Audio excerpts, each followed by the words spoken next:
এই ভিডিওতে আমরা দেখব হচ্ছে এটাকে আমরা কোনো একটা বর্ডার দিব। ঠিক আছে, মনে করি এই বক্সটা আছে, এটাকে আমরা যদি কোনো একটা বর্ডার দিতে চাই বা মানে হচ্ছে চারপাশে কোনো একটা কাইন্ড অফ দাগ দিতে চাই, সেটা লিখব।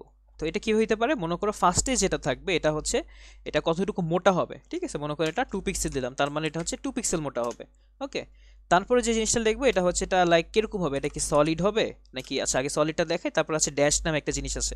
ঠিক আছে, ওই জিনিসটা দেখাবো। 2 পিক্সেল সলিড, তারপর হচ্ছে কালার দিব, মনে করো এটা কি কালার হবে। ধরলাম ইনিশিয়াল এটা দিলাম ব্ল্যাক কালার, তার মানে এটা ব্ল্যাক কালার হবে। যদি সেভ দিয়ে দেখো এটা 2 পিক্সেল, দেখছো একটা মোটা। যদি এটা বোঝা না যায়, আমি যদি এটাকে 10 পিক্সেল করে দিই দেখো, তার মানে 10 পিক্সেলের একটা বর্ডার হয়েছে। ওকে, এটাকে আপাতত 5 পিক্সেল করে দিই, বেশি চোখে লাগতেছে। ঠিক আছে, তো এভাবে দেখছো, তার মানে হচ্ছে এটা 5 পিক্সেল। কতটুকু মোটা, উপরে নিচে ডানে বামে 5 পিক্সেল মোটা। এটা হচ্ছে ফার্স্ট প্রপার্টিসটা। সলিড, তার মানে হচ্ছে এটা সলিড, একদম সোজা লাইন হবে। আর ব্ল্যাক হচ্ছে যে কালারটা দিয়ে করবো। এখন যদি মনে করেন না ব্ল্যাক কালার না, এটা হচ্ছে গ্রে কালার হবে। ঠিক আছে, যদি সেভ করি দেখো গ্রে কালার হয়েছে। সলিড মনে করো না, সলিড হবে না, এটা হবে মনে করো লাইক ড্যাশ নামে একটা জিনিস আছে। ঠিক আছে, তার মানে হচ্ছে দেখছো এরকম ড্যাশ ড্যাশ হয়েছে।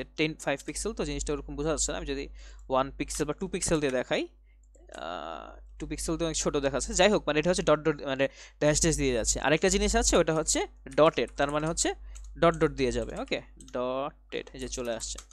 সেভ দিলাম, দেখছো এটা হচ্ছে তোমার এই যে কাইন্ড অফ যে গোল গোল, মানে যে রেডিও বাটন যেরকম ছিল গোল গোল সার্কেল সার্কেল, এটা হচ্ছে তোমার বর্ডার। ওকে, তো আপাতত হচ্ছে আমরা ডটেড না, আমরা হচ্ছে লাইক স্ট্রেট লাইন যেটা ছিল ওটা হচ্ছে দিব, তার মানে সলিড। সলিড আর গ্রে কালার না ব্ল্যাক কালার দিয়ে, তাহলে বুঝতে সুবিধা হবে। আচ্ছা, এখন হচ্ছে চাচ্ছি আমরা বর্ডার দিছি, বাট হচ্ছে বর্ডারটা একটু কার্ভ করবো, মনে করো কোনাটা চোখা আছে, ব্যথাটা পাইতে পারি, তো এটাকে একটু বাঁকা করে দিব যাতে ব্যথা না পাই। তো বর্ডার রেডিয়াস, বর্ডার রেডিয়াস কি করব, কতটুকু বা এটাকে আমরা একটু কার্ভ করব, মনে করো 15 পিক্সেল করে দিলাম, যে এটা 15 পিক্সেল কার্ভ। যদি সেভ করি দেখো, এটা দেখছো কোনাগুলো এটা একটু স্মুথার হয়ে গেছে। ওকে, তো এভাবে হচ্ছে আমরা বর্ডার রেডিয়াস অ্যাড করতে পারি। এটা যে কোনো বক্স কেন, এটা যদি তুমি যে কোনো কিছু মনে করো ছবির ক্ষেত্রে অ্যাড করতে পারো। যদি তুমি একটা ছবি অ্যাড করতে চাও এখানে, সেটা দেখাই। আমাদের এখানে কিউট একটা ডগের ছবি আছে। এটাকে যদি আমরা এখানে ইম্পোর্ট করি আমাদের ফাইলে, মনে করলাম ইমেজ এবং সেটা সোর্স দিয়ে দিলাম কি ডগ ডট জেপিজি। যদি করি দেখো আমাদের এই ডগটা চলে আসে। দেখছো কত বড় একটা, লাইক আমাদের ডানে বামে স্ক্রল করা লাগতেছে। তো এই জিনিসটা থেকে পরিত্রাণ পাওয়ার জন্য কি করতে পারি, আমরা দেখছিলাম আগে, মনে আছে? তো এখানে হচ্ছে আমরা উইথ সিলেক্ট করে দিতে পারি, অথবা আমরা এখানে স্টাইলের ভিতরে আমরা কি করতে পারি, আইএমজি, তার মানে হচ্ছে ইমেজটা, একটা ইমেজটা কি করতে পারি, এটার আমরা উইথ সিলেক্ট করে দিতে পারি যে এটার উইথটা কত হবে, এটা 100% হবে, মানে এর বেশি জায়গাও নিবে না। ঠিক আছে, দেখছো এটার ভিতরে চলে আসছে। দেখছো, এখন আবার কি করতে পারি, এটার উইথ 100% দিস, এবার হাইটটাকে অটো করে দিতে পারি, তার মানে এটা যত ছোট বড় করা হোক না কেন, এটা হাইটটা সবসময় ওই অনুযায়ীও সেট করে নিবে। ওকে, তারপরে কি করতে পারি, যে দেখো এটা হচ্ছে কাইন্ড অফ তোমার এই যে চোখা আছে বা এটা হচ্ছে তোমার একদম ইয়া আছে, এটাকে আমরা কার্ভ করে দিতে পারি। এটা কিভাবে করতে পারি, এই যে বর্ডার রেডিয়াস, বর্ডার রেডিয়াস করে দিলাম। দেখছো এটাও তোমার একটু কার্ভ, মানে কার্ভ হয়ে গেল, এটা করতে পারি। আবার মনে করো এটা আমি একটা মার্জিন প্যাডিং অ্যাড করতে চাই। ঠিক আছে, এটা যদি আমি করলাম দেখো, এটা প্যাডিং মার্জিন অ্যাড হলো, বাট এটা সরে আসছে, কারণ কি যে মার্জিনটা অ্যাড করছি 20 পিক্সেল। এখানে যদি এটাকে আমি ধরলাম 10 পিক্সেল করে এভাবে হইলো, বা আমি এখানে না মার্জিন অ্যাড করবো না, আমি হচ্ছে এখানে প্যাডিং অ্যাড করবো। ঠিক আছে, তার মানে এরকম হইলো।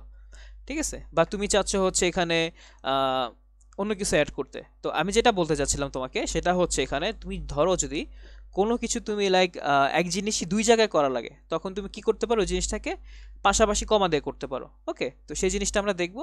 ধরা যাক তুমি এখানে বর্ডার রেডিয়াসটা, এই বর্ডার রেডিয়াস জিনিসটা তুমি হচ্ছে এখানেও ইউজ করছো, এই বক্সটাতে ইউজ করছো, প্লাস ইমেজটাতে ইউজ করছো।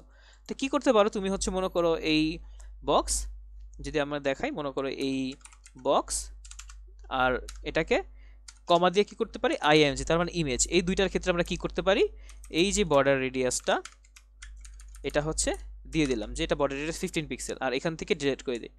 তার মানে কি, যে জিনিসগুলো কমন ওই জিনিসগুলো আমরা একসাথে লিখতে পারি। এভাবে আর কি কোড ইফিসিয়েন্ট হইতে পারে আমাদের। সেভ করি দেখো বর্ডার রেডিয়াস কিন্তু ঠিকই আছে। ঠিক আছে, এভাবে যেরকম কমন ওই জিনিসগুলো এখানে করতে পারি। ধরা যাক এখানে মনে করো আরেকটা বক্স থাকলো, ওইটার ভিতরে কিছু টেক্সট থাকলো, তখন ওইটাকে আমরা একটা ওইটাকে লাইক আমরা একটা সেম ভাবে কমা কমা দিয়ে করতে পারি। ঠিক আছে, তো এইভাবে হচ্ছে লাইক কোডটা আরো সাজানো গোছানো হয়ে থাকে। তো এই ভিডিওটা আপাতত এতটুকুই থাকুক, দেখা হবে নেক্সট ভিডিওতে। ধন্যবাদ।